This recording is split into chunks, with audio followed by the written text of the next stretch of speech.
morning, friends. How are you doing today? I hope you're fine and fantastic. I am a teacher of political science and my name is जिज्ञासु Punia. Okay guys, तो आज हम लोग पढ़ने वाले हैं कुछ इंटरेस्टिंग और ये इंटरेस्टिंग है हमारी एक सीरीज का हिस्सा. This is our third lecture and book number 2 और हम पढ़ रहे हैं इंडिया आफ्टर इंडिपेंडेंस. बच्चों, हमने हिंदुस्तान की कहानी शुरू की. हमने देखा कि कैसे धर्म, कैसे जाति, कैसे ये इतना बड़ा कारण बन गए कि इतने बड़े देश का पार्टीशन होना पड़ा. पर मुद्दे की बात यह है कि क्या इसके बाद सब कुछ ठीक हो गया था? आगे बढ़ते हैं दोस्तों. अगला टॉपिक है हमारा इंटीग्रेशन ऑफ प्रिंसली स्टेट्स. देखते हैं कि कैसे इतनी सारी जो प्रिंसली स्टेट्स थी उनका इंटीग्रेशन हुआ, क्या हालात थे, आओ समझते हैं. बच्चों, एक बात तो साबित थी कि इंडिया के अंदर जो प्रिंसली स्टेट्स थी वो डिवाइड की गई थी प्रोविंस के हिसाब से, और ब्रिटिश इंडिया के अंदर वो एक हिस्सा थी जो अंडर डायरेक्ट क्राउन के आती थी या क्राउन की पैरामाउंटसी का हिस्सा थी. हमारे देश के अंदर जो प्रिंसली स्टेट्स थी वो इतने कर्जे में डूब गई थी कि उन्हें ना चाहते हुए भी अंग्रेजों का साथ देना पड़ता था. क्यों देना पड़ता था? क्योंकि अंग्रेजों का अगर वो साथ नहीं देंगे तो शायद दिस डॉक्ट्राइन ऑफ लैप्स या उसके अलावा सब्सिडरी अलायंस, कितनी ही सारी वहां पे योजनाएं थी उनकी कि कैसे उनकी जमीनें वो हड़प ले. तो ना चाहते हुए भी जो प्रिंसली स्टेट्स थी उनको ब्रिटिश के अंडर आना पड़ा, ब्रिटिश के क्राउन के अंडर आना पड़ा, जिसे ब्रिटिश पैरामाउंटसी के नाम से हम लोग जानते हैं. आगे बढ़ते हैं बच्चों. आगे बताया गया कि धीरे धीरे जो एरियाज थे, जो सुपरमेसी थी ब्रिटिश क्राउन की, वो फैलती जा रही थी. हालात ऐसे आ गए थे कि 1/3 ऑफ ब्रिटिश एरिया जो था वो कवर कर लिया था किसने? प्रिंसली स्टेट्स ने. मतलब प्रिंसली स्टेट्स जो थी इतनी ज्यादा ब्रिटिश क्राउन के अंडर में आ गई थी. कहा यह जाता है कि हर 4 में से एक हिंदुस्तानी जो था वो प्रिंसली स्टेट्स में रहता था. अब आप सोचो कि कितने सारे लोग थे जो प्रिंसली स्टेट के अंदर रहते थे और जो ब्रिटिश के गुलाम होते जा रहे थे. आगे बढ़ते हैं दोस्तों. अब वहां पे कुछ प्रॉब्लम्स ने जन्म लिया. वो प्रॉब्लम्स थी जो हर किसी ने फेस की, हर हिंदुस्तानी ने फेस की. उन प्रॉब्लम्स की बातें करते हैं. तो अगला टॉपिक है हमारा द प्रॉब्लम.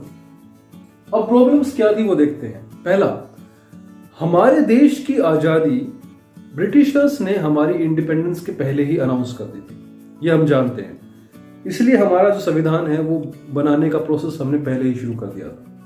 पर मुद्दे की बात यह है कि जब ये सब कुछ स्टार्ट हुआ तो क्या अनाउंसमेंट की गई? क्या अनाउंसमेंट ये की गई थी कि हिंदुस्तान आजाद हो रहा है, या अनाउंसमेंट कुछ और की गई थी?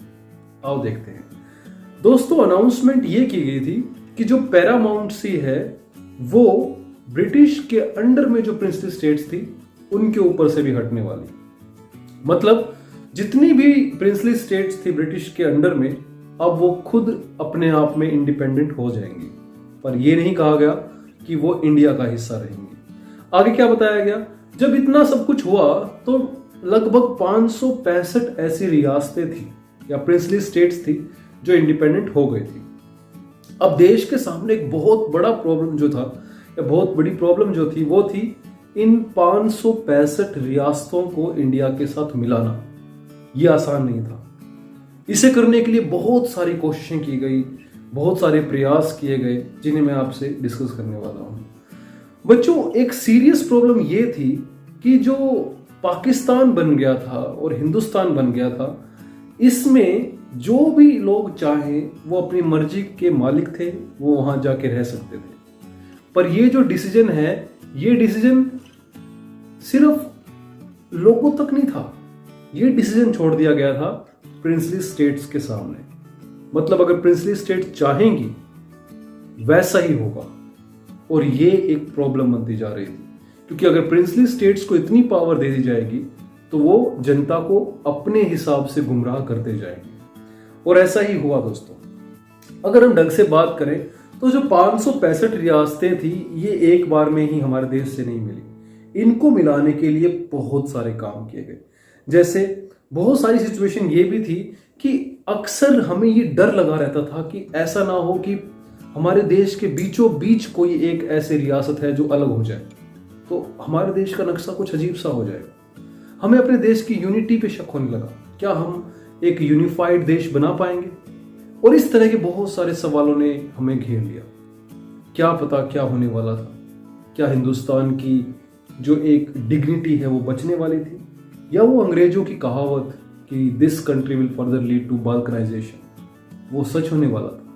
क्या सचमुच में हिंदुस्तान के बहुत सारे टुकड़े होने वाले थे, या हिंदुस्तान में 565 देश बनने वाले थे? ऐसे ही कुछ सवाल थे जो हम सारे नेताओं के सामने थे, हमारे सारे फ्रीडम फाइटर्स जो थे, जो हमारे कांग्रेस के मेंबर थे, उनके सामने थे। और ये सवाल ऐसे थे जिनके जवाब हर कोई ढूंढना चाह रहा था। आगे देखते हैं। धीरे धीरे जैसे ये अनाउंसमेंट हुई कि हर एक प्रिंसली स्टेट अपने बारे में डिसीजन लेने के लिए आजाद है, तो सबसे पहले त्रवणकोर के जो रूलर थे उन्होंने अपने आप को आजाद घोषित कर दिया। उन्होंने बोला कि हमारी स्टेट अब से इंडिपेंडेंट हो जाएगी। I want you to mention the comment section कि त्रवणकोर आज किस नाम से जाना जाता है। दूसरी बच्चों, निजाम ऑफ हैदराबाद।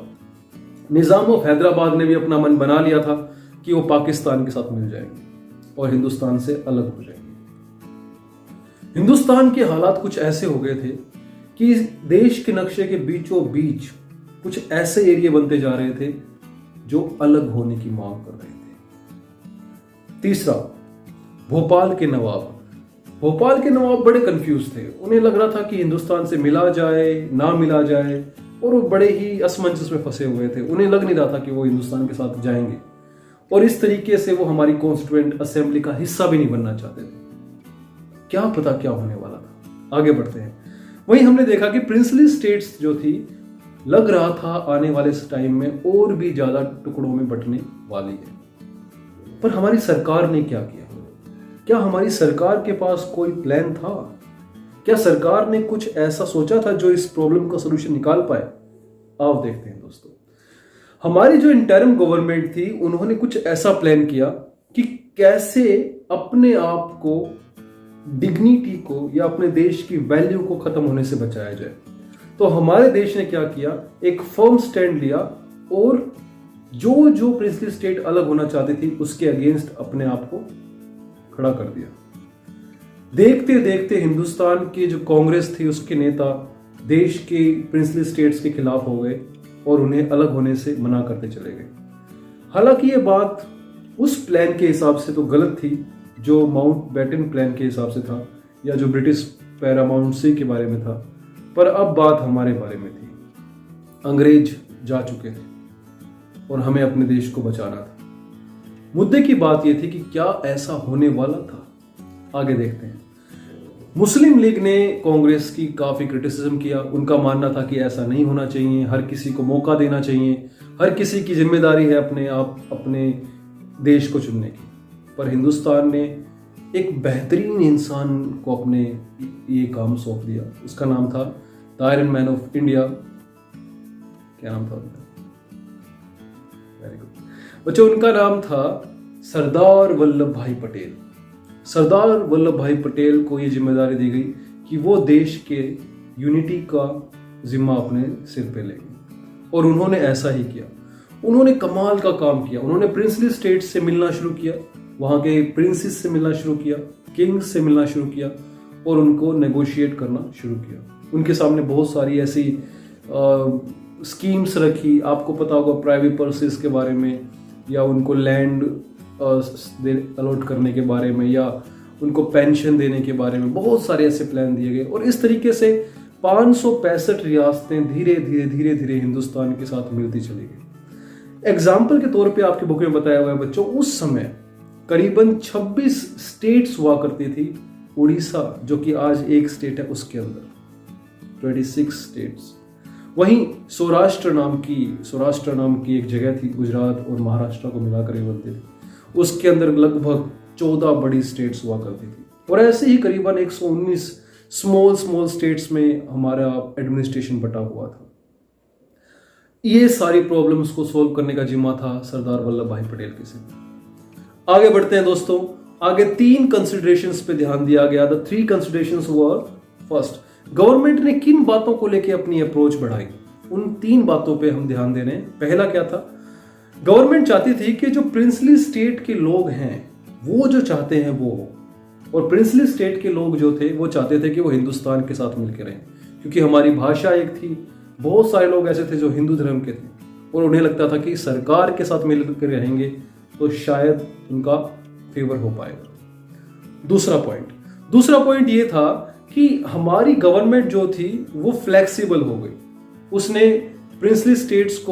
कुछ प्रिंसली स्टेट्स को ये फ्लेक्सिबिलिटी या डिसीजन देने की पावर दे दी कि वो ऑटोनॉमी प्रैक्टिस कर सकते हैं।